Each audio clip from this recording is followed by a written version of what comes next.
Keep 100% of your claim. G4 Claims. If you've been hurt in a road accident that wasn't your fault, you should really talk to G4 Claims first. Unlike road accident solicitors, we don't charge you for our services, which could see you better off. To keep 100% of your compensation, have a chat with Nicole and the team. You'll be glad you did. Search online for G4 Claims. Keep 100% of your claim. G4 Claims.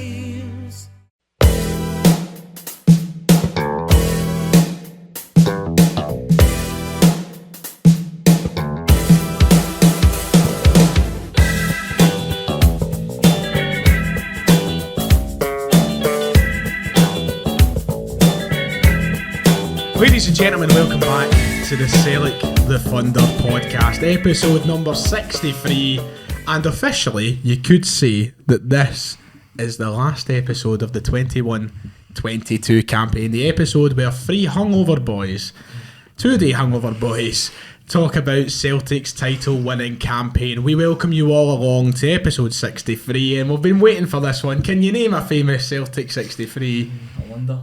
Oh no, need to rack your brain for that one. Yeah, it's a hard one, tough. I'm just about forgiving him, to be honest. just forgiving him. He did hurt me when he left. Well, I mean, he must have hurt you if that's the case, because it's been a long while now, Ryan. It's been a long while since he left now. Sorry if there was any audio issues at the start there. I've hoped I've sorted it now. I think I had my mic sitting on mute. But you could hear me to some extent. You'll notice that we're in the two camera setup today if you're watching via YouTube. Kieran Auld should be with us. He's sadly not, so I'm pretty lonely over this side of the table, but as the host, I suppose, and that's okay. I'm joined by two of the best, though, and I'll start over there with Ryan McGinley. Ryan, you are feeling it more than the rest of us, it seems. I'm doing my best Kieran Auld impression today.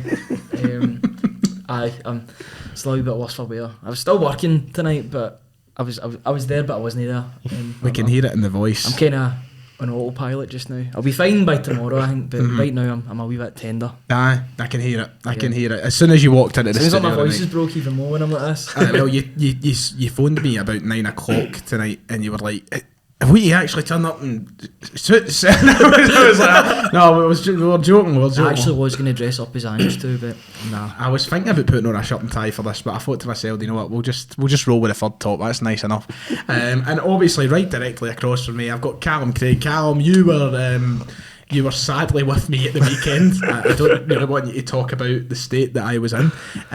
But did you enjoy yourself? It was a fantastic day in the Merchant City and everything else afterwards. One that we'll remember for a long time. Oh, I definitely. That's one for the grandmains. I'm still gutted, but there was twice that I waited all day when the ball was getting punted about to come out our side. They literally turned away for about 10 seconds. A minute I came round, shit come bang flying down front of him. Missed it. I was raging. I thought you meant the ball in the game for a minute there. I didn't realise you meant the one that was getting kicked about the Merchant side. Honestly, I was raging. And then the next one, I turned around, I seen this lassie, she was in somebody's shoulder, she went bang, scalped you, she went flying off the boy's shoulders. Oh, I was buckled. Yeah, lucky for her, she didn't go flying, but some people did, sadly. And I addressed this in my video today, but I am looking a little bit sort of, I had a tumble, boys. Quite the tumble. Mr. Tumble. Don't be disrespectful. Yeah, Justin is one of the greats. Would you say he's one of the greats? I would say absolutely. Big nonce. Wow. Does that say about you then? Oh, fuck off. Right, let's can't believe I've already talked about Mr. Tumble. Mr. Tumble. There's one for the bingo sheet. Mr. Tumble. Who had that? Mr. Tumble on the Sellik the Thunder. We've got a lot to cover today, actually. So I want to try and get through the show. We've had to sacrifice a quiz today. Matthew Duff's services have been made null and voided because there's just so much to talk about. This is the end of season special. We've got a retrospective to do on the season we've just witnessed. We've got the end of season awards. We've got that Who's That Tick.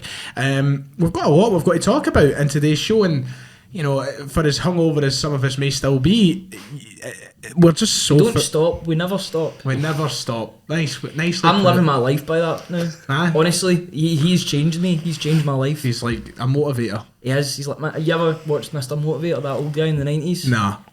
Never heard of him. I'm showing my age there a wee bit, but in primary school I used to put this guy on, Mr. Motivator. Shout out to some of the older listeners. Was this when they used to wheel in the VHS? Yes, but that was actually into the gym hall. Right. And this guy, this Sounds guy like could run for Scotland, basically. Sounds like another nonce. Mr. Motivator, Operation U-Tree knows no buzz. No, but Ange is the new Mr. Motivator for me. Love him to bits. Nice, I like that. Callum, you feeling the Ange motivation? Let's start with Ange. We sat there at Celtic Park at the weekend, and were you there actually? Yes, you were. We sat there at Celtic Park at the weekend, and we'll come on to you getting to go to see Ange after the game, right? But we sat and we listened to him speak, and you know he's saying bring on next season. It's only kind of the beginning of everything. The guy just gets you going, doesn't he? He really gets a good grip of you and gets you thinking, well, the sky's the limit for this club. To be fair, I don't know if it was obviously the same the pair of yourselves, but I thought it was quite emotional after his speech. I sat hanging back like, this man could sell me anything. Like, he's just, as you said, how much he gets the club is just, that's the starting point. But for there on, the fact he's, the sky's the limit. For next season, it's like, I'm just far too buzzing for it already, and we've only just finished. Yeah, I mean, that was the first thing I said. I turned around to Kieran and David at the game and I said to them, I can't wait to be back here next season, and that's, I know this is meant to be an end of season review, but it's almost at the same time a preview for next season again. It's incredible. Think about where we were last season as well. This time last year, I was probably still waiting on Eddie Howe to come through the door this time last year. That's right. But we were in turmoil. Just to cut you off very, don't mean to be rude, but just to cut you off very quickly. Interestingly enough, I was looking up last season's end of season awards show, and we actually published that. I think it was three or 4 days before the news dropped that Eddie Howe wouldn't be coming to Celtic.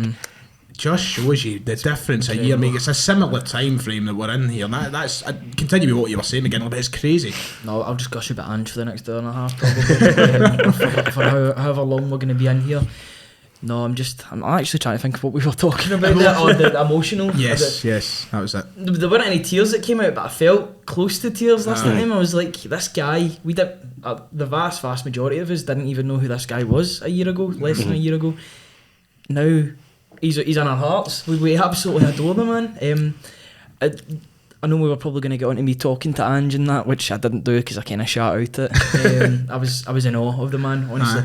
He's got a bit of, I tweeted this out when he was speaking, he's got a bit of a godly presence. He's got an aura around him that I don't think even Brendan Rodgers had as a manager. He's larger than life. Like, I know everybody calls him Big Ange and stuff like that, but he is larger than life. The guy has a hold on all of us, and it's absolutely brilliant, and you kind of feel nervous in his presence. I certainly did.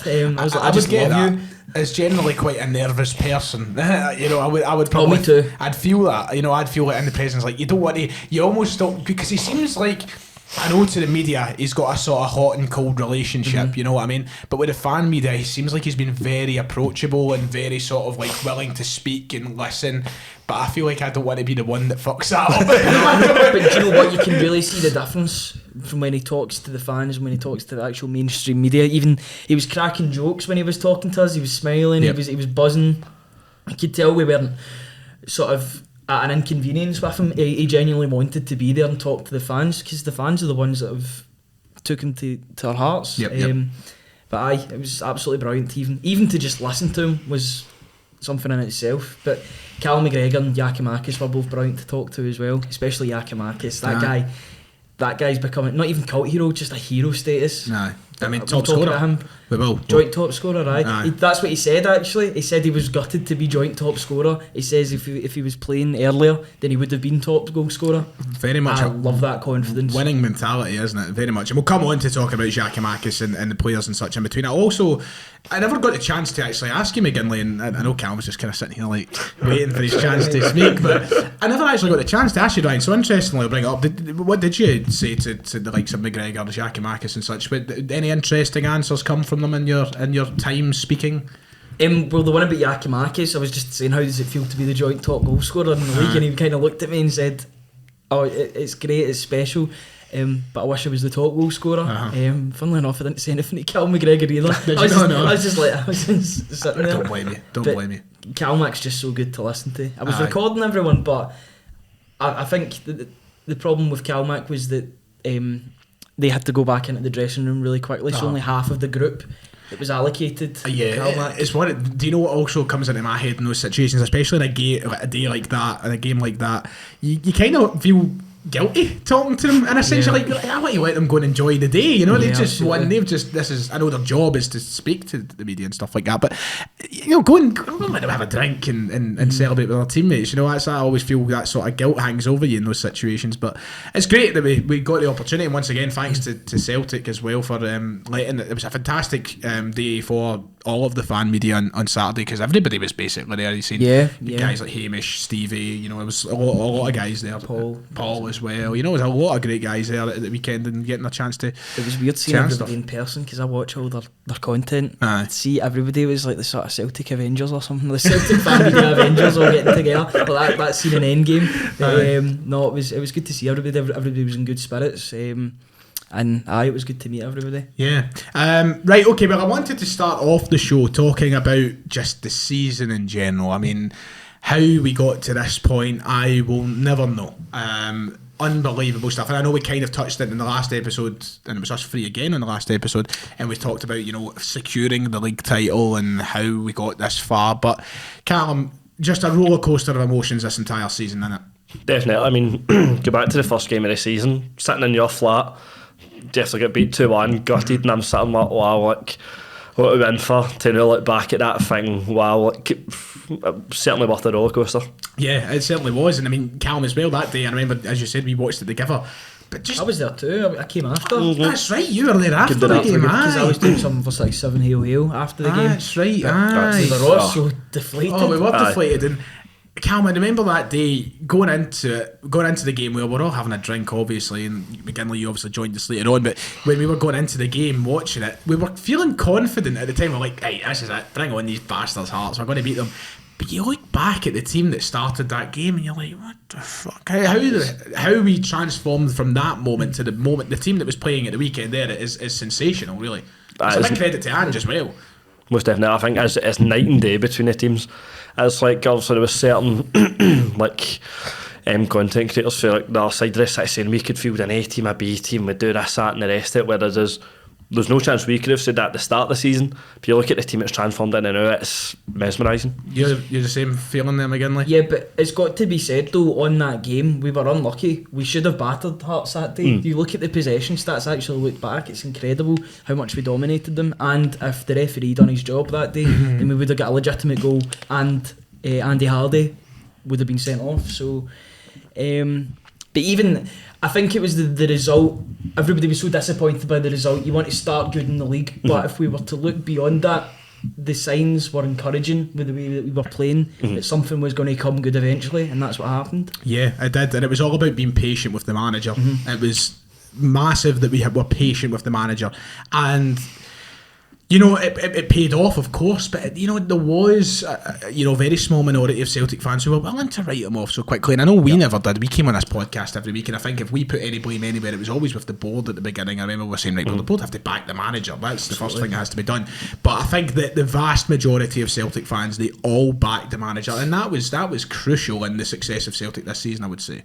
I think we did all back him, but I did have my doubts at some points at the start of the season. Obviously, when you lose 3 of your first away games, then I wouldn't say questions need to be asked, but I was a bit concerned at the way we'd started the season. Yeah, rightfully so. But I was always behind the guy, and thankfully it did come good. I know we'll probably talk about games that changed the course of the season, but there's one in particular that really did for me. Yeah, it's one of the big topics I've actually got, and I've got it. If I look at my notes just now for the running order, I've got, and we'll come on to this, it's just a segment of the show, I've got, what was the point we knew we could win this title, or we thought we'd win the title? So we'll come on to crucial games at some point, just to finish off the kind of opening to the season.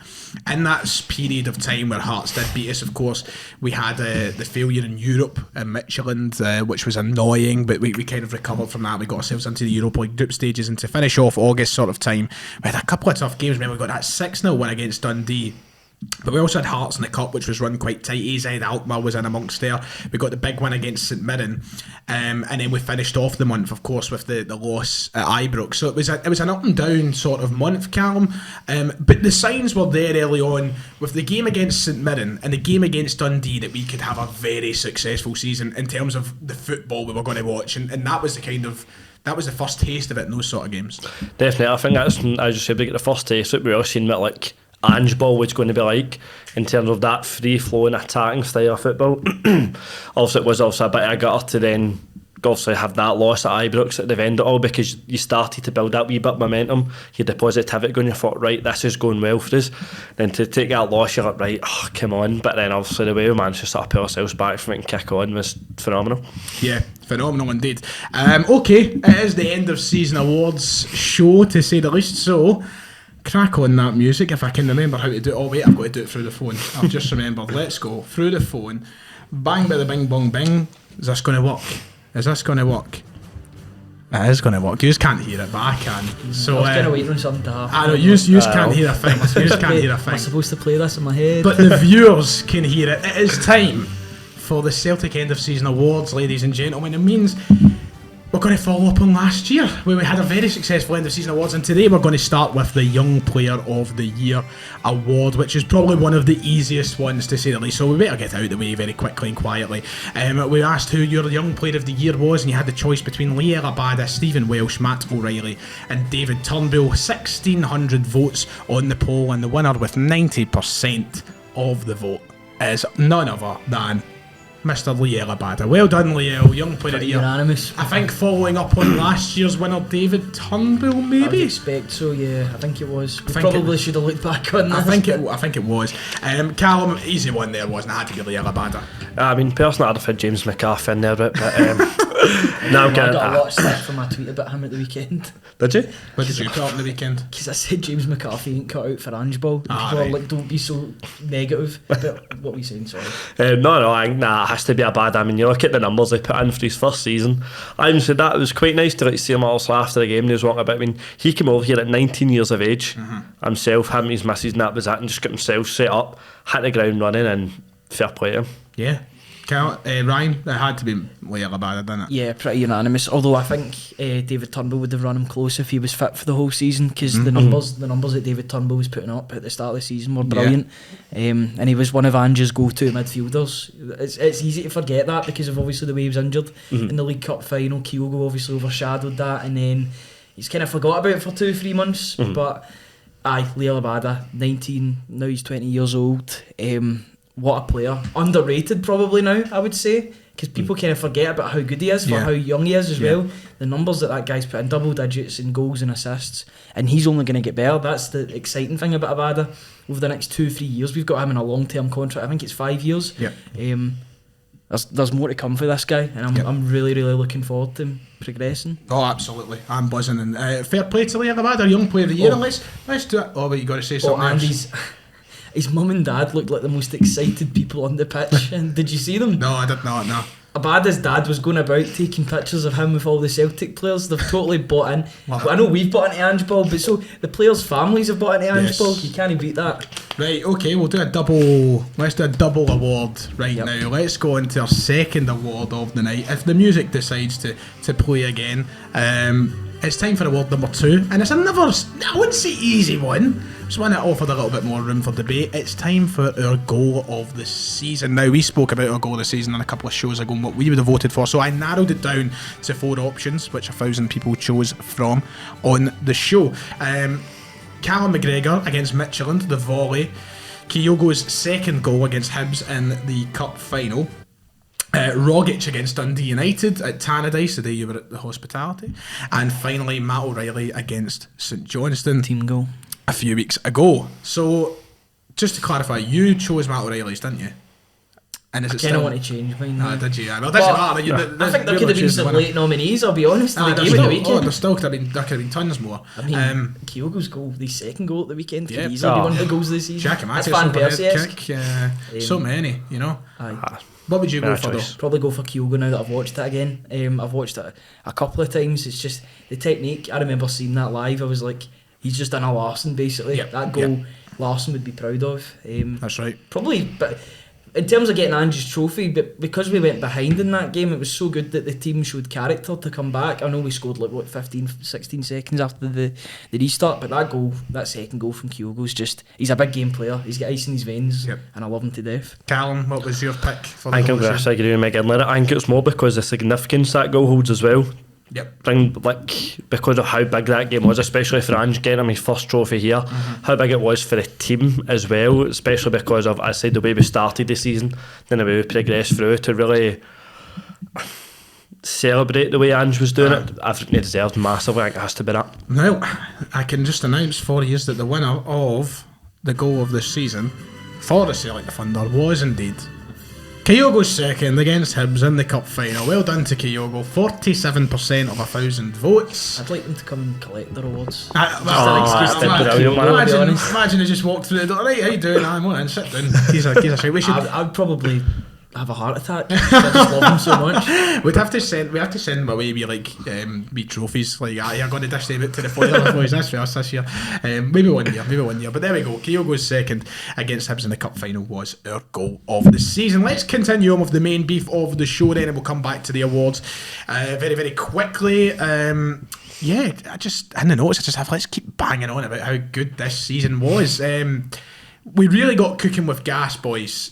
After that loss to Livingston, we got the worst of it out the way, and Ange, he said a statement, or he said in an interview after that game, if we want to go and challenge for this title, we need a near perfect campaign after this. And boy oh boy, did we have a near perfect campaign? Yes, we fucking did. McGinley, that was the game that was a kind of wake up call for that team, wasn't it? That game was so annoying. I'd just like to talk about something just quickly before we talk about that game. That deadline day, getting Carter Vickers, Jota and Giakoumakis, that picture of the three of them, that'll go down in history. What a deadline day in terms of getting all those players. But going back to that Livingston game, was so gutting because we actually started that game really well. We got a complete sucker punch with that Andrew Shinnie goal, and then the team just ran out of ideas. They were constantly just putting crosses into the box, and that's Livingston's game. They can just defend them quite easily. That big Oberlai was winning headers for days. But that was such a disappointing day, and I was really downbeat after that game because I was like, this is going to be really, really difficult to mount anything serious here. But we made up for it, and thank God. We did make up for it. And Callum, as Ryan touched on earlier, that was in a real sort of spell of dreadful away results. Well, not dreadful, I don't want to over-exaggerate, but we lost to Livingston, we lost to Hearts, we lost to Rangers, and Livingston was the last one of those. Before Livingston as well, we were just beat 4-3 by Real Betis in the Europa League a few days before, which was really unlucky, but that was 4 away losses in such a quick space of time. There was a sort of mini sort of panic in amongst all of that. I don't know how you feel at the time, if you can cast your mind back. I was even trying to think, I was surprised you said it was quite annoying. It's the fact that... Do you want me to help you re-jog your memory as well? Also, only a week or so later, we drew with Dundee United at Celtic Park, and then we got battered. And then we got battered 4-0 off Leverkusen at the end of the month. That's bringing back really horrible memories. That period of time, Cam, I don't know what you said. Can you cast your mind back to how we were feeling at that point in time? I think it was just, obviously we're trying to keep as positive as possible. I think like the 4-3 away to Betis, that was really unlucky. If that went over, took your lead, but looked as if we're playing well. And then with that spell, it's just we weren't in the game whatsoever. Aye. They went and they get the rapid goals of succession, and then obviously we get the late goal with, I'm sure it was Ralston.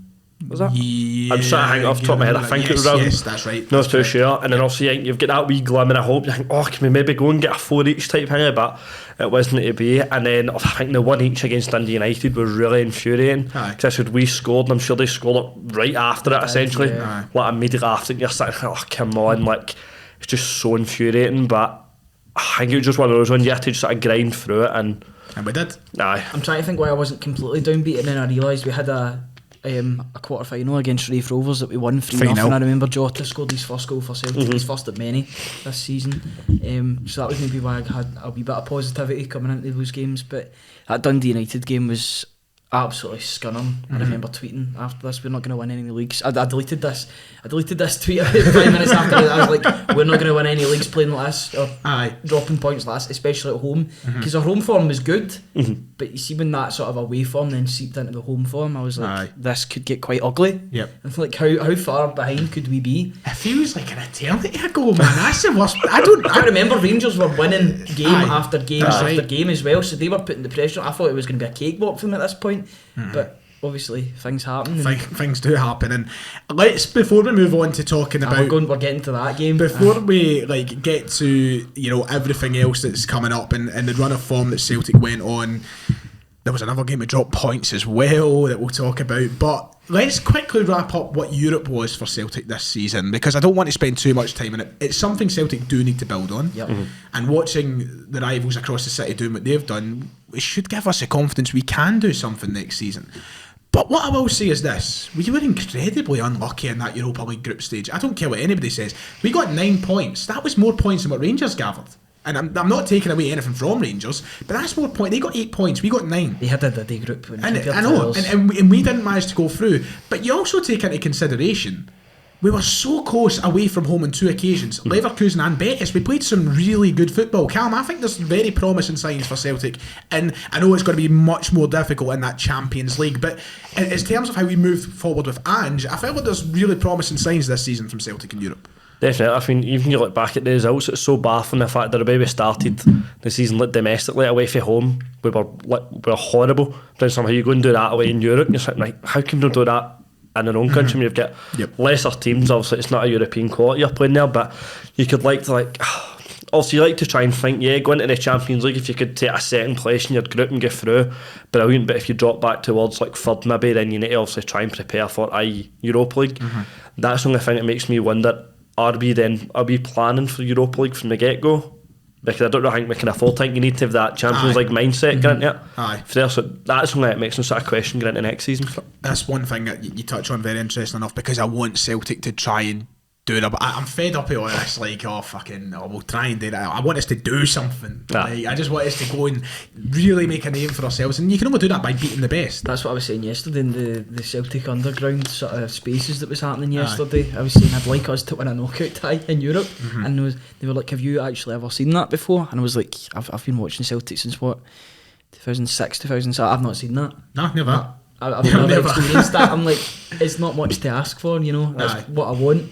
It just shows you we'll get work to do, but I'm fairly confident we can do it. Yeah, and as I said, I think the signs. It's so great to talk about the Champions League, knowing that we're going to be there. You don't and need that's to sell such a big seller for the players that could potentially come in next season. We don't even need to sell it to them.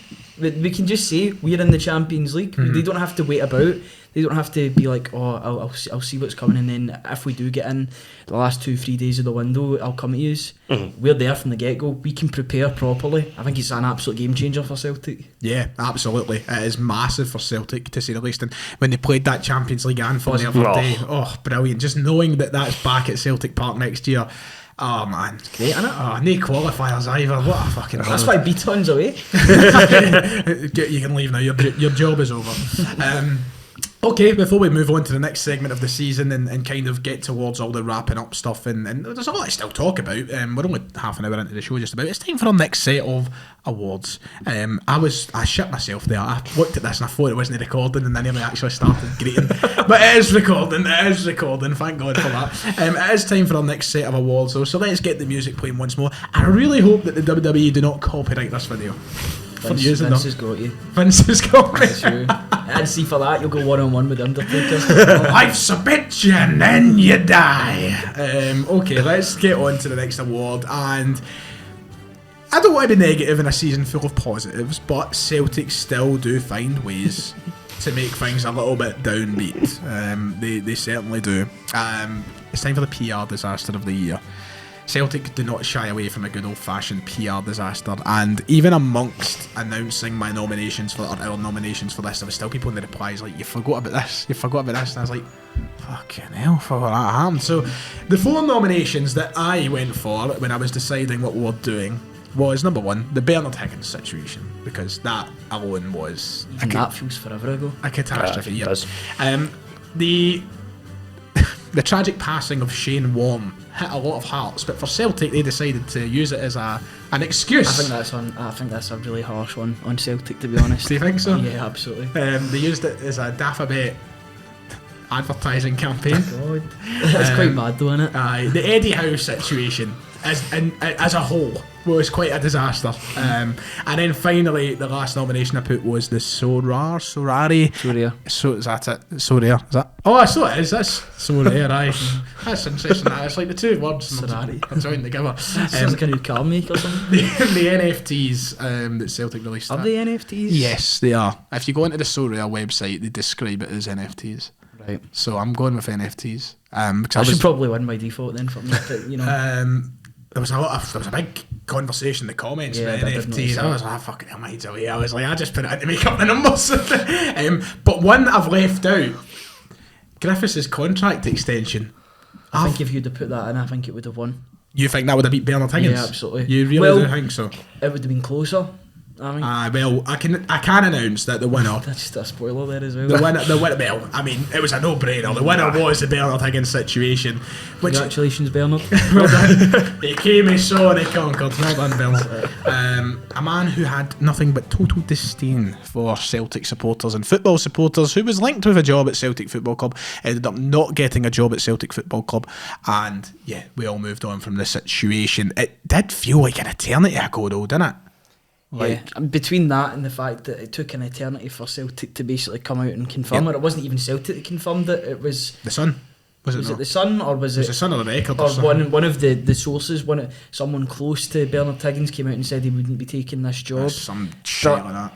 The longer that went on, the more and more it was kind of affecting affecting performances, but it was affecting the mood in the camp and in the stadium. And it became a sideshow in itself. It was kind of like that sideshow when Griffiths came on against West Ham. You want to focus on what's happening on the park, but you're focusing on stuff that's off the park as well. Because it's a massive. You notice when the Green Brigade aren't singing and when they're protesting. Yep. They're the ones that make all the noise. But to be fair, the boys do that as well. But when they weren't singing, the place was like a graveyard. Yeah, and Callum, I was going to come to you and ask next as a man who goes to all of us go to the games, but you noticed that at the time there was just a difference in the stadium, and then it became quite hostile. I don't know about where you two sit, and I know I'm kind of directing my question towards you here, Callum, but I still remember, there was people in my section shouting abuse at the Green Brigade for not singing and all that, and then they were getting really hostile and fucking, people were starting to shove your protest up your arse chants and all that. It was a real mess from head to toe, the entire situation. Oh no, definitely. I think I'm sure it was we played Dundee away. We saw with the tennis balls. In front of the pitch and such. Well, so it starts there, and then as you said with the silent protest and such for the home games, it's I just don't get why people are so against the Green Brigade for it as such. Yes, they do create the atmosphere and such for the fans, but they're to be seen sort of essentially making a stance towards it to show that the fans weren't happy with it. And as I said, the amount that they draw into Celtic creating said atmospheres, when you notice that, like you'd have got people who say they've came over for like the weekend, bought a ticket for the game, they come like, oh, this isn't what it's made out to be type thing, all because it started there and it's just a snowball effect essentially. It almost was a snowball effect, and it carried on from game to game, protests home and away. It was just, I'm so glad we got it behind us. But I know it's weird talking about negatives in a season that's so full of positives now, especially the conclusion of it. But the thing is, other people could sing. They could have went and made the noise in favour or in place of the Green Brigade, but no, they some people decided to attack their own fans basically, verbally of course. But it's a very weird hill to die on if you're on kind of on the side of Bernard Higgins, and or like the board. I still remember it, and Kieran will tell you because obviously Kieran sits with me, right? But like, there was just this one baldy bastard who was sitting in our section, and he was fucking, "You can shove your silent protest," and he was like, "You should be ashamed of yourselves," and all that. I'm like, "I'll get up and fucking sing then." Like, the only thing he was singing was "Shove Your Silent Protest." I'm like, get up and sing. That doesn't help anyone. I know. I was like, if you want to try and start the atmosphere, on you fucking go, mate. It's these guys don't get paid for it. And if you're going out to try and attack a set of guys who are standing up for what they believe in and feel like they were being attacked by their own club, then what did they deserve the abuse for? That was the point I was struggling with at the time. But as we said, we left it the past. Ryan, you thought the Shane Warne one was a little bit harsh on Celtic, you say? I know they could use a different photo. They could have used a much better photo. But you know what? They're not going to miss an opportunity, are they? Oh, jeez. That was shocking news when that came out. I was absolutely away with it. I think you remember rightly, we were doing it at the Dog and Duck, I think, that night. And we thought it was Shane Warne. That's my goal. I actually went to see him live in the X Factor tour. Did you? Aye, what a man. We thought it was Shane Warne at the time. I was like, I haven't won the X Factor away. I have not the fucking first clue. I'm checking, how's Gareth Gates doing? No, it was definitely There's I bet a photo could have been used first, but those interviews between the two of them were great. The Australian part that was going about was brilliant. Yeah, is Gareth Gates the one that sung the cover of When Yes. I Die? Yeah, the and Elvis song. The Elvis? Is that not Elvis? No, it's Norman Greenbaum. It's because he's dressed up as Elvis in the video. Right, aye. No, it's not an Elvis song. It's Norman Greenbaum, I believe his name is. It's not Elvis. But What's the name of that song? when I die and the name of the rest, I'm gonna go to the Something in place. this- Spirit in the Sky. Let me have a wee look at Brilliant, that. brilliant song.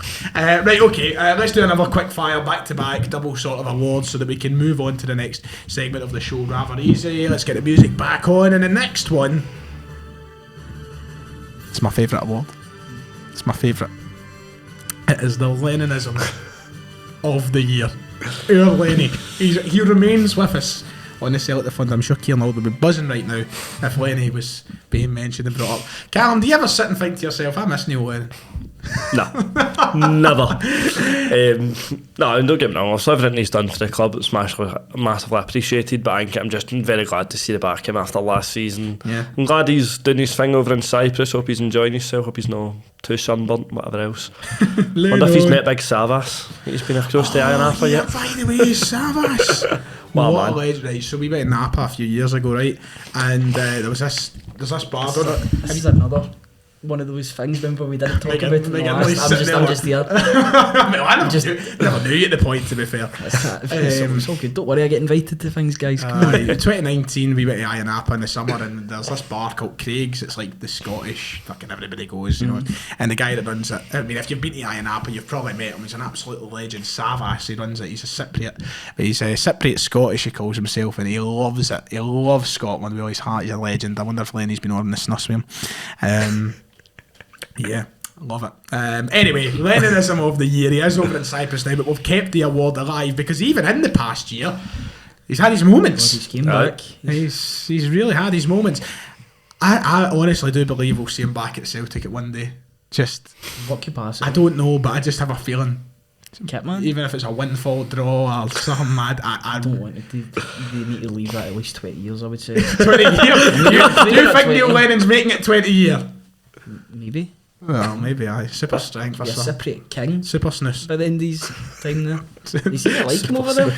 Lennon. Oh my god. Brilliant. Fair play to him. That's checkers and chess. Checkers with Lennon, chess with Big Ange, man. I swear. Do you know what? Each to their own, though. If they're happy, they're happy. If they're happy, they're happy. Right, okay, it's time And for did the... you know, sorry, they've got up front, they've got Stefan Shepovic's brother up front, Avonia. Never do that. Wow.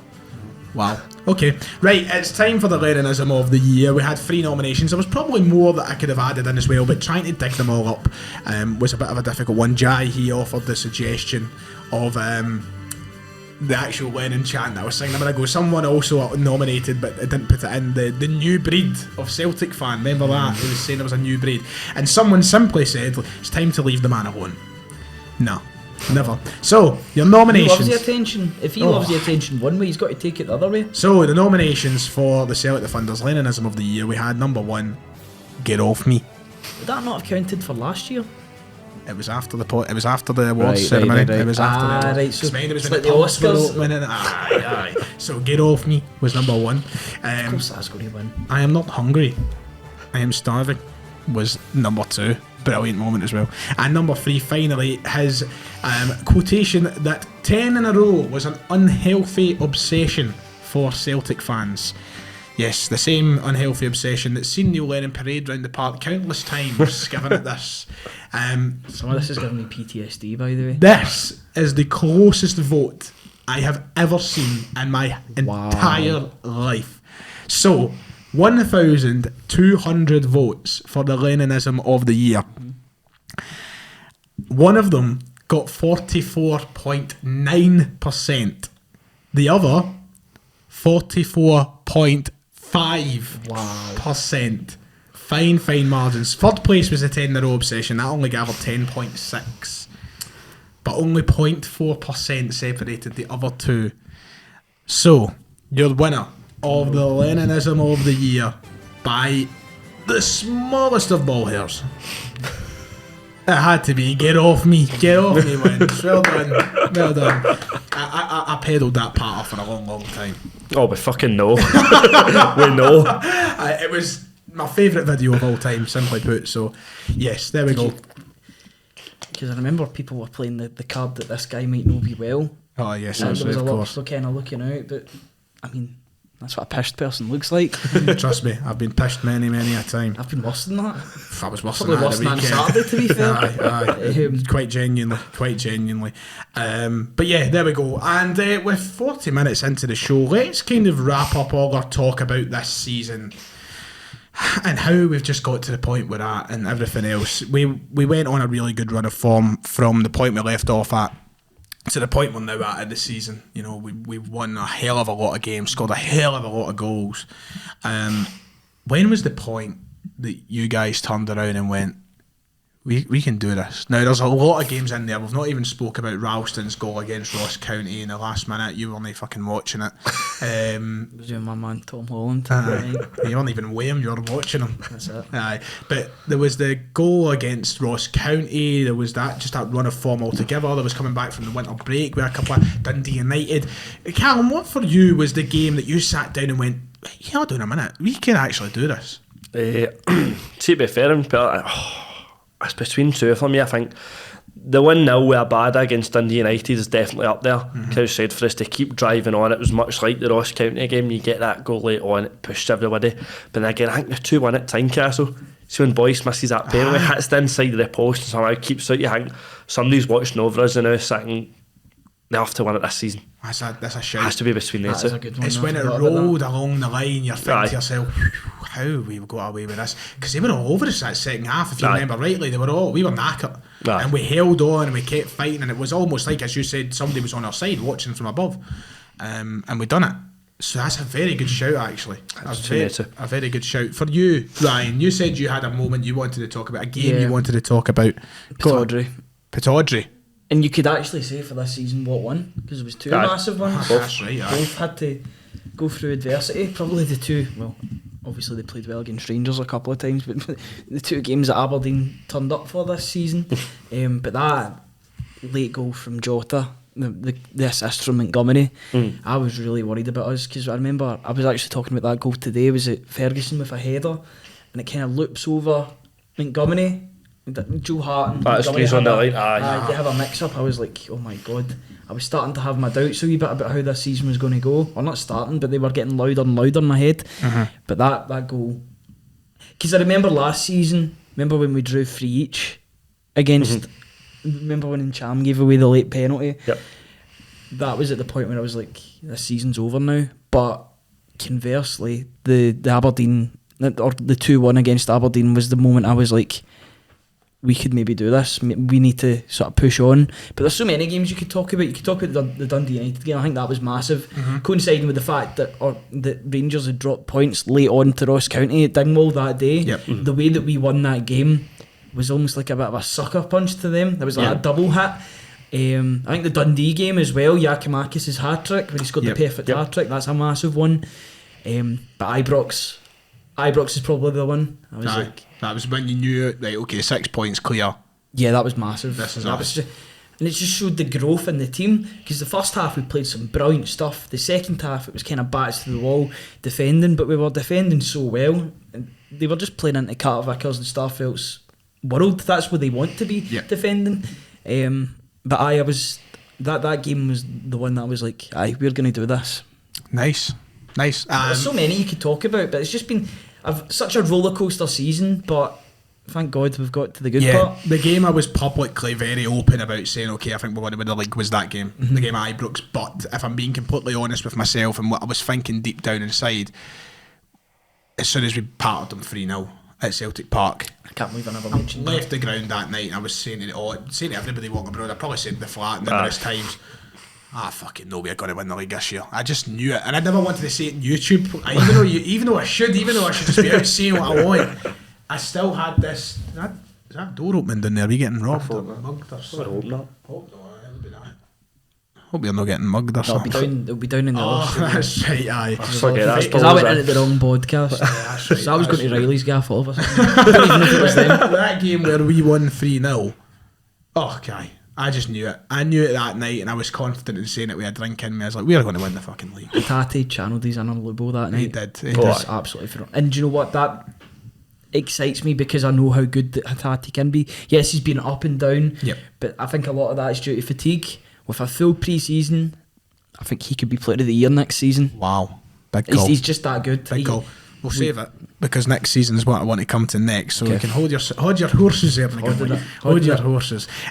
So we've got a couple more awards to kind of give out to end off the show, and then we're going to wrap up things with talking about next season very slightly and who's that tick in the Twitter questions and such. So I want to try and get through it as much as possible. So let's get on to the last few awards then, I suppose. Let's just...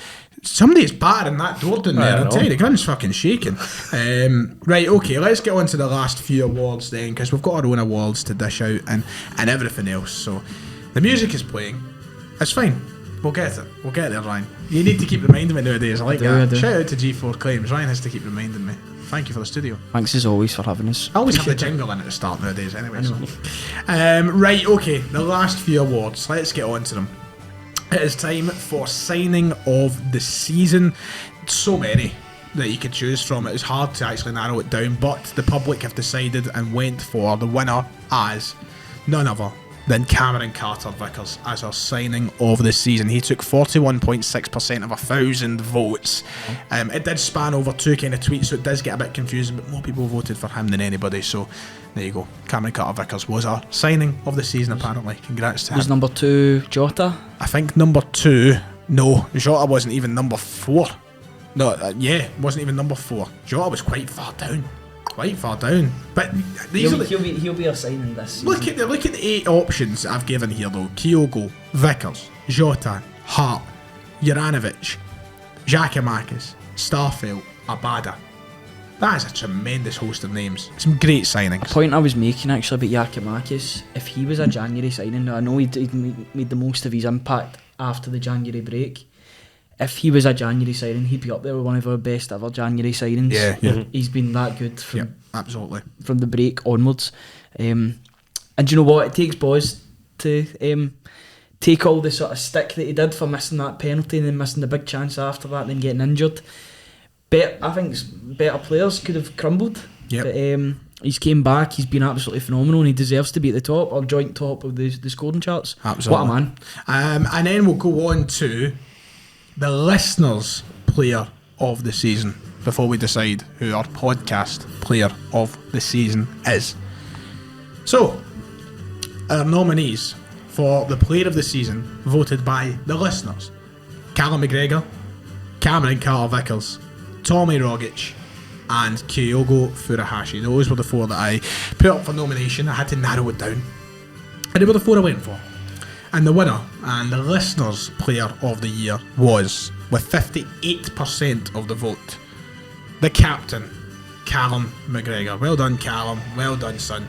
You're the listeners' player of the year for the Celtic Thunder this season. He's got his baby back. That's what he was saying in that video today. Did you see that? I want my baby back, baby back, baby back. I want my baby back, baby back, baby back. I didn't even know that. Say the office.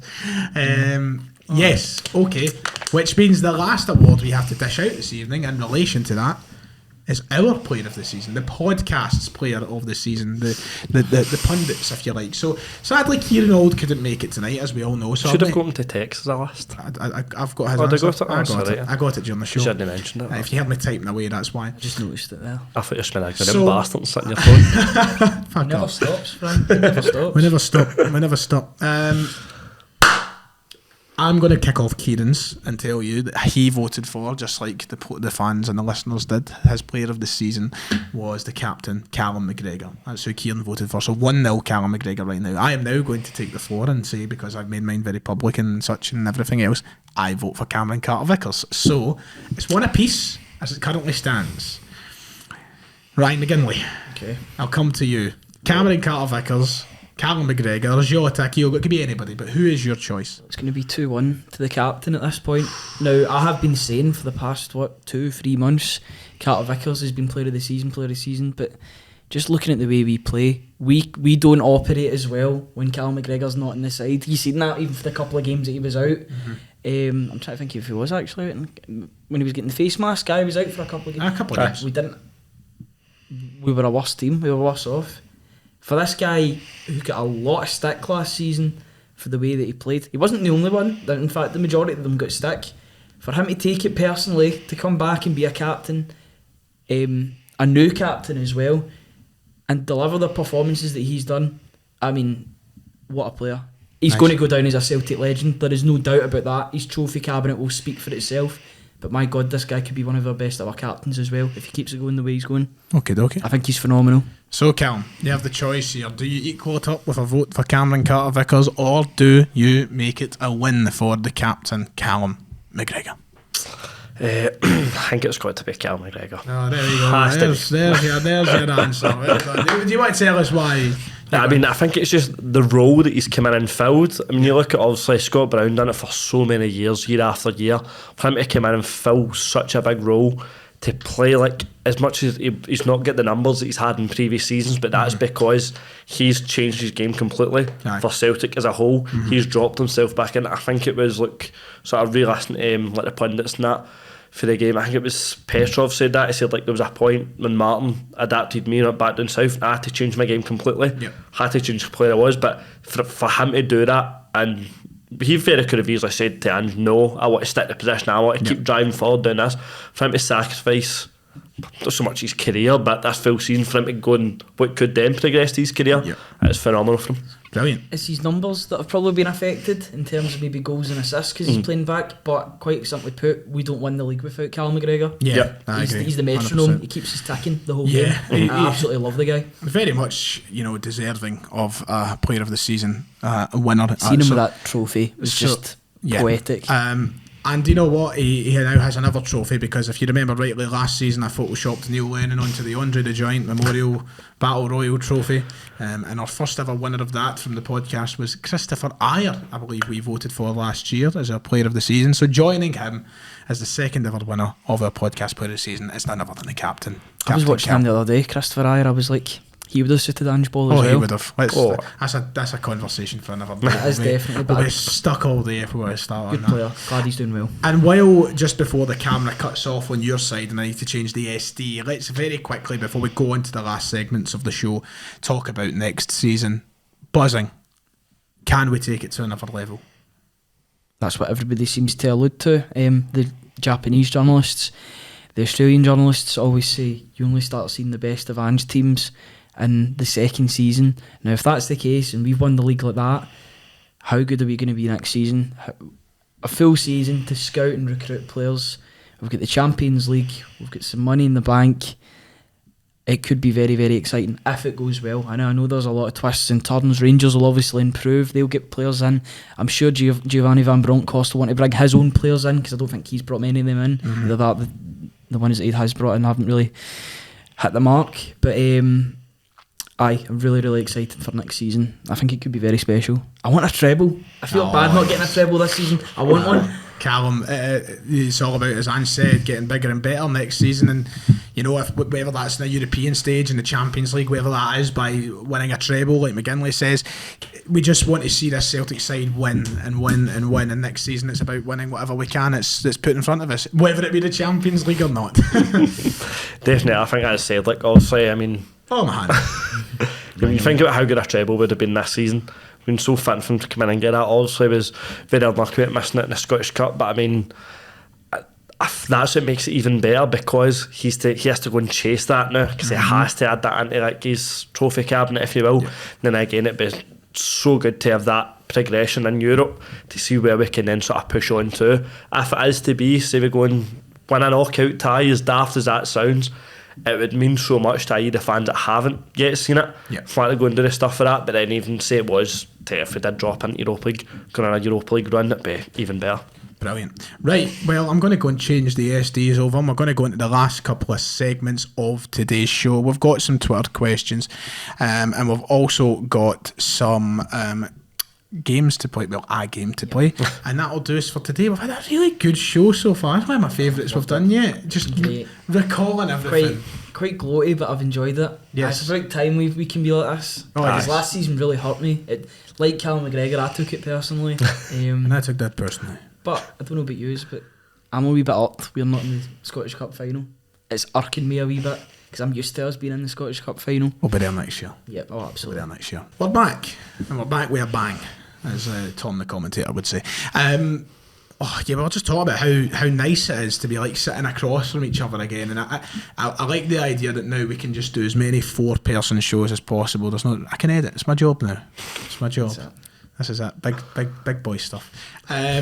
Let's go on to Who's That Tick first then to start off today. And as always, Kieran sent me in his players for today and what will be an interesting one. And just like every other week, I feel like there's one that somebody will prefer over the other. But we'll get there. We'll see who can do it. So, last week, it was you against Callum, wasn't it? And you got yours, didn't you? Aye. You got yours. And you didn't, which means, McGinley, I'm going to let you start off today by choosing if you would like player A or player B.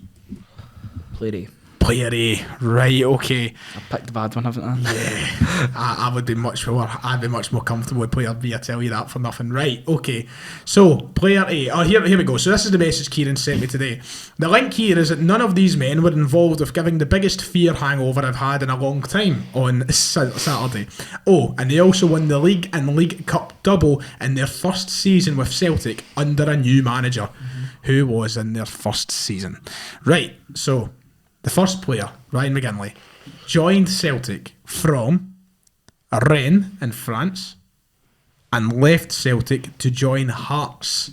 He joined in 1997 and left in 2001, making 76 appearances for the club. Stefan Mai. Oh, brilliant answer, I by actually the looked up way. his name today. Brilliant answer, by the way. Well done. What were you looking him up for the day? I don't know why. I typed in the answers? Joseph Venglos and then I was just looking at past seasons. Aye. Just do a wee bit of reading. Wow. I don't know about yous, but I go on Wikipedia journeys sometimes. Aye. I love going through a wee Wikipedia journey. Wow, that was impressive. That was impressive. That'll be hard to top there, Callum. The pressure is on, by the way. Okay, so player number 2, Callum. It's one that I feel like you need to get. You need to get. That's a I know, that's what makes it worse. I know, and it does make it worse, but I feel like you've just got to get it. I think he'll know it straight away as soon as I give away the 2 clubs. Okay, so your player, Callum, he joined Celtic from, I hope this is the right pronunciation, Regina in Italy. Regina, Regina in Italy. Do you already know Yeah. it? He already knows it. And he left Celtic to join Espanyol in Spain. He joined Celtic in 2005 and left in 2009, making 128 appearances for the club. Joining from Regina and leaving for Espanyol. Their teams that I wouldn't expect him to play for. Yeah, absolutely. I would get Can it. you imagine him playing in Spain? Nah, neither can I. But I would definitely get it from who he went to, because I remember him leaving to go Yeah, there, and I was yeah. thinking to myself, that's a weird move. See, I always remember the name Regina. Aye. Regina George. Do you have any clue, Cal? No, my head's drawn He blank. scored 29 times for the club. And do you want me to give another clue? Go on, you go. Sign. He's still playing. He's still kicking a Still ball. kicking a ball. Still kicking a ball. That should be a giveaway. They signed when? 2005. Kicking a ball. I'm trying to get in. There's a clue that I could give you that would give it away for like... No, I don't. 'Cause I just want to You try. know. I just want to guess a random player now, but Right, well, your time is now. I was going to call him a cult hero, but he's That's not. not He's gonna just be, a is it? hero in general. Aye. Massimo Donati? No. No. I'm just trying to get in. See, the thing is, the clubs don't give it away. Aye. Everything away. Do you I'm want, just trying to. do you want one last big clue that should maybe give you it? No, no, because it will annoy me. He played for Yokohama F. Marinos for 7 years. The club that Ange Postecoglou joined us from. But No. yes, the club he joined us from. Aye. Still no good No, at my head's just drawn blank. So Shinsuke Nakamura, you fucking dough ball. my head, I could have sat here all night. Wow. My head's up Mars. There you go, Nakamura. That's could've your sat and answer. done it, but That's your man. My head's mush. Thought you would have got that. I can't believe how quick you got Stefan fucking Mahi. Mahi. Wow. I'm But there you choking go. off my bed. Yeah, no, Honestly, see me I'm- fair. 11:30. Just 25 It's to quite 12. early for So us. yeah, it's quite early for us. So I let's. wish it was early. At least I've not got work in the morning. Could be worse. I know. I've got to get up and edit in the morning. That's my job now. Are you editing a podcast? Yes. It's not a real job, no kidding. I'll tell you, an hour goes into that. Right? A good hour goes into that. You know I was kidding. No, I know. Right, okay. It's time for the last segment of the show, and we'll fly through it pretty quickly to send us up the road. And what has been a fantastic season. Very quickly, before we do head on to your questions, can I just say, from everybody in the team, thank you for another season of great... Well, this is the first full season we've done as a podcast. Pretty successful first full season. Of course, we started halfway through the COVID campaign. So thank you from everybody on behalf of the show, and we look forward to hopefully being bigger and better next year. Through the summer, don't quite know what direction we'll head in yet, but we will still be doing a weekly show, or at least bi-weekly if we're on holidays, or etc, etc. We'll be keeping you updated with everything, and even if it's in a shorter capacity, if it was even a 30-45 minute show, we will be here, and I look forward to it. Next year, hopefully with me being full-time, and hopefully with being able to make more money and maybe even dish out some money to the boys and such, we might do more stuff on locations and blah blah blah, but we'll see how it goes. It's been a pleasure, boys. Good World's our year. oyster. The world is our oyster. I'm just having a wee look at all the... It's nice to see the players bonding off the pitch as well as Aye, on. and There's I'd be pictures fans of of that. Is that where they are? Aye, Jota, Aye. Welsh, Carter Vickers, Starfelt. all together. Starfelt on looks a holidays. handsome boy on his Now- holidays. He always is. Aye. Take that off for Scandinavian speaking tap beauty. there, but no embarrass myself, put up. I'll put these on show. Look, Put myself to shame. look, a Scandinavian bond. Can you go wrong? No, absolutely not. But But handsome man. I think they'll both stay. Carter Yeah, Vickers and- yeah, Probably do. I think so. That's a big sign, I think, that they're already hanging about with them. absolutely, absolutely.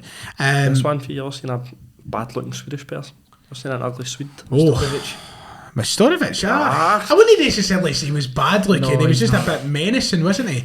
Bad That's looking scary. Swede. There's surely one or two, because Larsson's a handsome boy. He's just, Philip Hollander. Yes. There you go. Well, anyone that's wear a Celtic shirt then. Change it back. I can't think of many. Can't think of many. Zara Larsson, on she in was the love Love of to my see life. Zara Larsson in a Celtic shirt. Yes. See, she walked so that Dua Lipa could run. Yeah.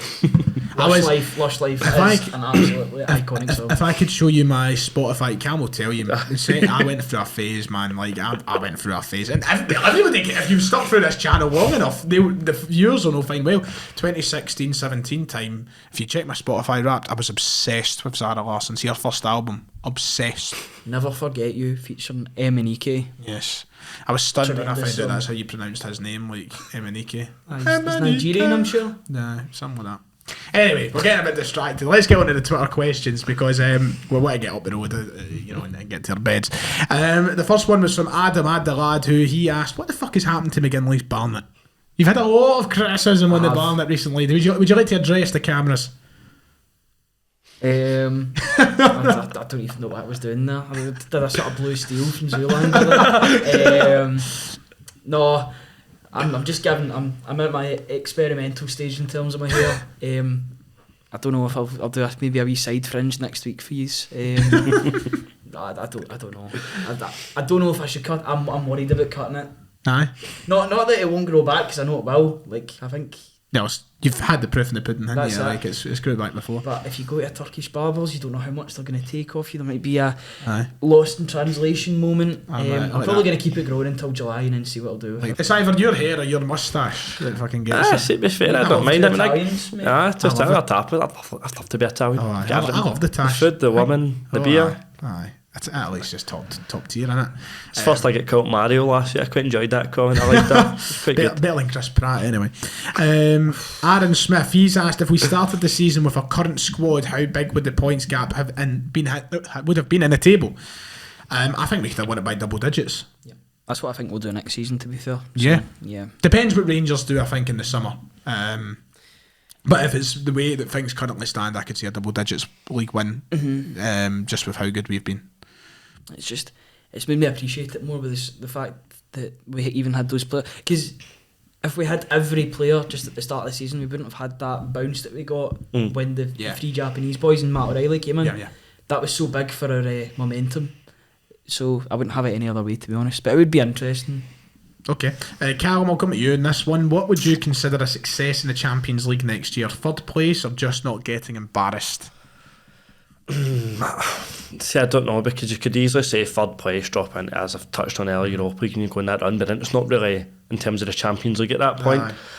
I think obviously if you go into it, you don't get embarrassed. If you can take a couple of decent results in there, I'd be happy with that. Nice. Okay, that was James McKenzie, by the way, who asked. Shout out to James. McGinley, there's one for you here from Shugs. Doogie's asked, here's one for you. On a scale of from 1 to 10, how much do you hate Lightfoot? Hashtag if you know, you know. Lightfoot. Lightfoot. How much do you hate Lightfoot? LIGHTFOOT, one word. I have no idea. Lightfoot. I don't have a This is fucking what do you quick clue. Google check on that. Aye, I know, like, is this... No bit of Scooby. Doogie, what am I? Right, shout out to Doogie, but I have no idea what Lightfoot is. This some technology company's coming up. What is Lightfoot? I don't know, mate. I thought you would have known as soon as I said it. Maybe... I don't know, it seems like a medical condition or something. I don't know. That's a bit presumptuous, mate. If you know, you know. I guess I don't know. There you go, mate. I don't know. Well, you'll need to get back to us on that one, Doogie, because none of us... Oh, no, it's not even like it isn't a medical condition. It's actually because it says how to drive with Lightfoot. It's obviously like a technological device. So I've just diagnosed myself with something that doesn't exist. It's like webbed feet. Well, That's what I actually thought it would be. that makes me sound pure sneaky. Lightfoot. I know. It's like lightweight and cod. Commando. Right, okay. AJ Celtic. Please DM me actually and tell me what that is, because I'll be thinking about that. AJ Celtic, he's in the comments, or there in the comments, I should say, fucking legends. Ordered a new shirt. Did you not order that? I It's lovely. had to get it, so I'm hoping to get that soon. They asked who would win in a fight: AJ Celtic, AJ Tracy, Anthony Joshua, or Willow Flood. Willow Flood takes my arm, sorry. See that photo? I use it all the time in the chat. It's just him sitting on the Brilliant. Oh, I still love think it. his announcement video that he was going to that Indian club. Oh. That was my past. This is my future. But I don't know why he's come from the north of Ireland now after that. But it was hilarious. AJ. Well, I mean, there's two of them. So I know, that's what I was thinking. There's two of them. Tag team. Could the two of them Like the take Young on the Bucks. likes of Anthony Joshua or Willow Flood? AJ Tracy's. He's quite a big guy I himself. do, I've never really seen him. I thought he was weird or something. I just know his songs. Don't know really what he looks like, to be honest. And he came from a rough area as well, that Grove. I can't remember what the name of it. That's I've never done that. a tough show, that. That's a tough show. Carl's in the replies legend. He said, if we had to play qualifiers, do you think we'd still qualify for the Champions League? Would this have been the one? Would we have done it? It's difficult to Just say. depends on the draw. Depends on it depends who you injuries as get, well I at that think. point in the season. 'Cause, Yeah. you know, we're always true like a terrible injury before a qualifier. That's right, Beaton at centre back, of course. Beaton will be hanging about Scotland in case something happens. Waiting for... breaking news, Celtic must play Champions League qualifiers 2 days later. Breaking news, Near Beaton is re-signed for Celtic. I never thought this day would come. CM, a couple of people have actually asked this, but I'll read out CM's. He's asked for thoughts on the Julian stuff, which was then replied to with a photo of King Julian from Madagascar saying, the man knows how to move it, in my opinion. We'll be moving very soon. Yes, it was all a bit... So I actually had a bit of a nightmare because I called him out on Twitter the other night. I was like, right, McGinley, what you fucking saying? And then turns out Julian was getting quite lippy, wasn't he? And then there's now footage emerged of him from the trophy celebrations, which people are kind of putting a situation into it and saying that he didn't look as though he was really sociable with the team. And to be fair, you can see that in the sort of video, can't you? I get with the body language CSC made a comeback. So I was the crosshairs are away from John Kennedy's smiles now, which is great. I'm glad that everybody's on the same boat. But it's difficult with pictures. But that video that I retweeted, it's pretty obvious he's cutting a bit of a lonesome figure. I know he's got his wearing with him, but he's... That one just sort of moat him about, like, run the back. Aye. But to be fair, when you think about it, it has been really difficult for him, because when all these new players have been coming in, he was probably going through rehab. He wasn't anywhere near the training ground, so he's missed out on building up these relationships. But at the same time, he's the first player to come out and sort of bump his gums about not getting game time. And now this is what is it, May, the middle of May. The fact that he's the first person shows you just how united the group is.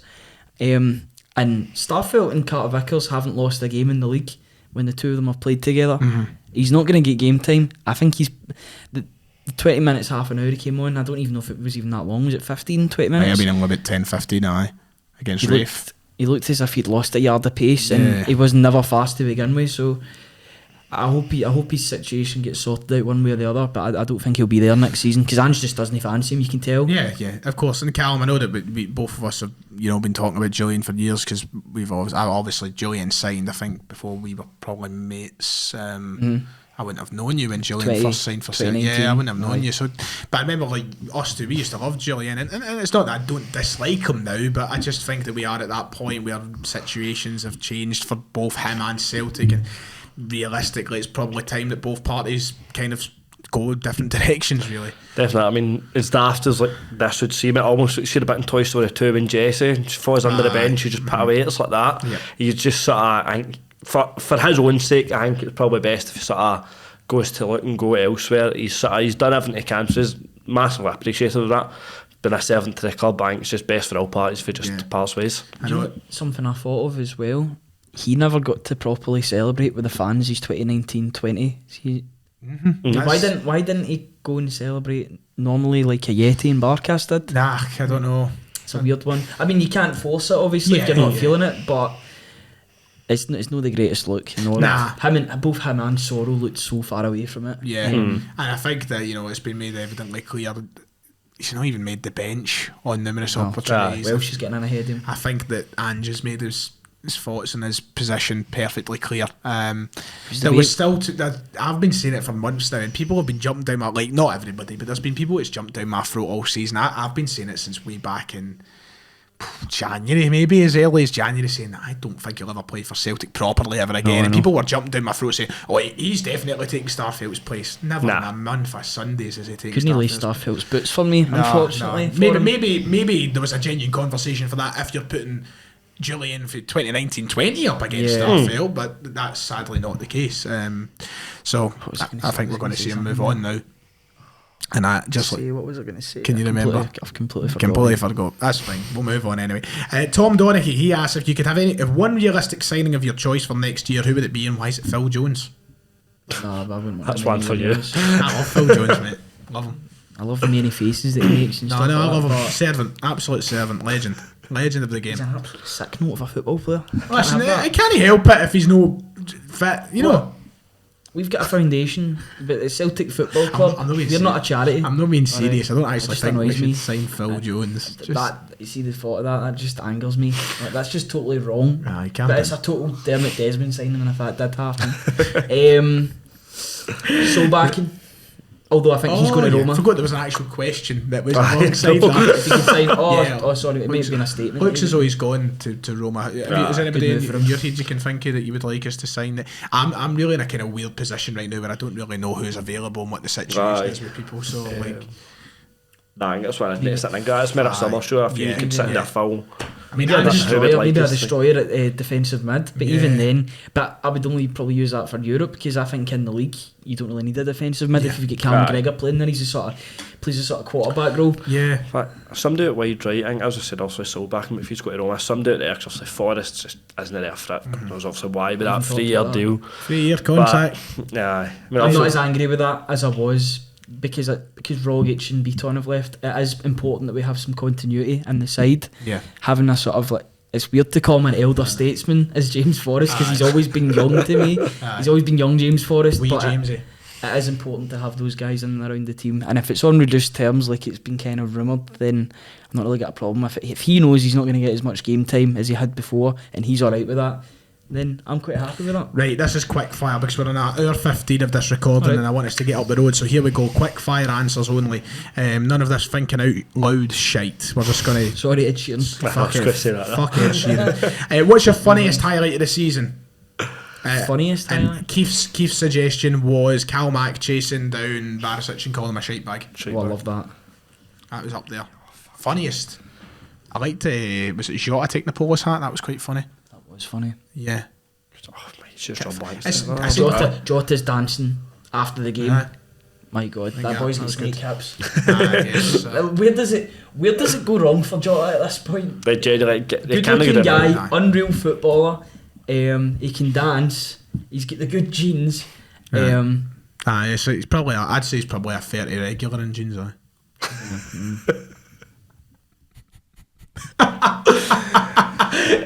Right, okay. You probably laughed at him getting a Rangers sticker on his bonnet. You must be hating life right now. Can't just win the league, man. Between that and the earlier video saying, "Oh, is Calvin Bassey let you out your I pocket?" know. There is a literal picture of Calvin Bassey hunched over because of Jota. Aye. He got out of his pocket long ago. Yeah, absolutely.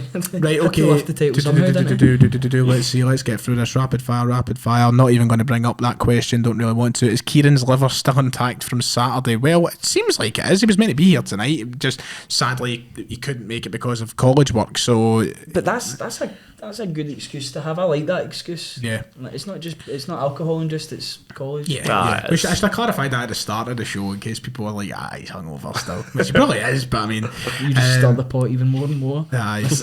Where do you rank Saturday for games you've been to? Oh Christ, that's not a quick fire It's up question. there. We could be there all day probably. Because we played well as well. We've hardly even Yeah, talked about the yeah. game, but Who? I think this is a question. Callum asks: who out of any Celtic players, past and present, would you compare yourself to as football players? So when you play football, is it like, listen, but none of us are sitting around this table and saying that we're comparing ourselves with any professional footballer. But if you play football, who do you think is like? How do you kind of look to your? I mean, I'm utter shite. so ma. So I I was actually gonna say Raphael shite. I like to stick around either the fullback or the wings. So I'm going to go with like Jeremy Toljan or something because I like the Germans. So there's me, Jeremy In Toljan. terms of positions wise, it's something like that, but otherwise I'd say fucking Paul Slane, because I am shite. My legs are fucked all the time, can't do it. New hairstyle every week. I'll go for a Degucci. You think Gucci, aye. I quite liked his hair at the weekend. Yeah, I me just too. shaved right in. Aye. By the way, I think there's a future at Celtic for Degucci. Oh, I watched that well, half you an thought hour. so. Oh, but it is. You No, I thought know that. so. I know that, but Well, he's just saying I know he's basically just here. But the half an hour that I seen of him, I liked it. Aye. Okay. Rank and rate. Here's your scran question for the day from Drew. Domino's, Pizza Hut, Papa John's, go. Pizza, come I had a on. Papa John's yesterday, it was brilliant. Lovely. Do you know what? Had the Domino's Pizza Hut, tonight, actually. Domino's, Papa John's. Pizza Hut, Domino's, Papa John's. I'm gonna give a shout out to my dad here because my dad absolutely hates the Papa John's. It's like sour cream. And the He buffalo absolutely sauce was hates beautiful it. yesterday, but He no. hates Papa. He's Papa. He hates Papa. He hates John. Me, John. Aye. I've got an Uncle John too. Everybody's got an Uncle John, haven't they? Have you got an Uncle John? Well, somewhere. That's it. I didn't speak to half my family, so. Two Uncle Johns. Was Pizza Hut there? Pizza Aye. Hut, Pizza Hut, Domino's, Papa John's. I'm going very quick. Domino's is Domino's is overrated. I think Yep. Domino's is the top. No, for me. I think it's both. Aye. But I'm not a It's pizza both. person, Aye, so well, maybe I'm judging them on like the chicken fillets and stuff. I'd be going personally very quickly. Domino's at the bottom, Papa John's second, Pizza Hut at the top. For me. Would you be putting like an Indian on Yes, top of that? yes. Oh, Indian pizza. the we one talk- you we go see for we talk about Ali's, this every week, aye. but Aye, way above. Way above. When you go for Ali's, I'll be like quality. or Asda's pizzas. yes. I know they're a Ali's original, Shittleson Road, beside the town tavern. Spicy chicken and jalapeno. Oh, it's gorgeous. just had my dinner about an hour ago, but I could do something else now. Stunning. I've got Domino's left in the house. Brilliant. Right, okay, let's Overrated establishment. would you rather Ange call you mate or do carpool karaoke with Juranovic? Well, we've already been called mate. Yeah, I'll do Juranovic. I want to Carpool. complete the set. Here's, I'm going to change up the last question. So thank you to everybody for the questions. By the way, is Gavin Strang had the biggest glow up in human history? I think it's up there. Certainly. It's only going to go downhill from here because he's probably going to Dundee. If you could do carpool karaoke with any Celtic player, who would it be? Would it be Juranovic? Jota. It just Jota. seems like lots of fun. I'd go for. I'm picking Joe. Obviously, I'm picking Joe. Us two singing every day. I'm shuffling. He really likes his sort of rap and that as well. Imagine me sitting there with Joe. Let's step up fast. Be the first one to make me throw this gas. I was going to say, can you sign that canvas? But it's already signed, the head and shoulders one. Yes, it is. Tell you. Brilliant. How bad was that? He scored into his own son. Good. Is that the winner's mentality? No fucking mercy. That is, aye. Who are you doing the carpool karaoke with? Starfelt. Starfelt. I'll just sit and defend him. He's got a full mad time. video, isn't he? Singing some shit. Aye. He defends for us, so we'll defend him. But he isn't really even needing defended anymore because he's Nah. Class. And I've arguably said I've our loved him best the full centre-half the season. second half of the season. Yeah. Is that a hot take? Right, well, we're here all night if we get there. So I'm going to call it for a show. That's 21-22 done. Just like that. What a show it's been. I've enjoyed that. And I'm looking forward to getting up the road to my bed. That's mine. Snap. Callum, thanks very much. Thanks for having us. McGinley, Thanks as thank you always, for mate. your season service. I mean, you've done some shift, I think. Like so's everybody. Thank you to Kieran and Ryan and Callum, who have just been absolutely tremendous to work with over the past year. But I mean, some shift all you have put in every week. We've rarely missed a week this season. Apart from when Celtic have been off. Yeah. I've rarely missed one this entire season. That's important though, that we need to keep it going. Yeah. Yeah. It needs to be as I mean, there was consistent that. as possible. I think we missed a wee bit. Was it 2 weeks ago? We missed one, and then apart from that, I can't think of many times. The weeks that we don't do it, I'll miss it. Aye. I- Same. It's just become part of my routine now Aye. to do a podcast. Like all my family know I'm going out to do a podcast, and I Aye. love that. Like, I love that. love it. That's what I love. That's what I love. Right, going to end up Love you, there. Ange. Thank you, everybody. See you next time, and hail, I suppose.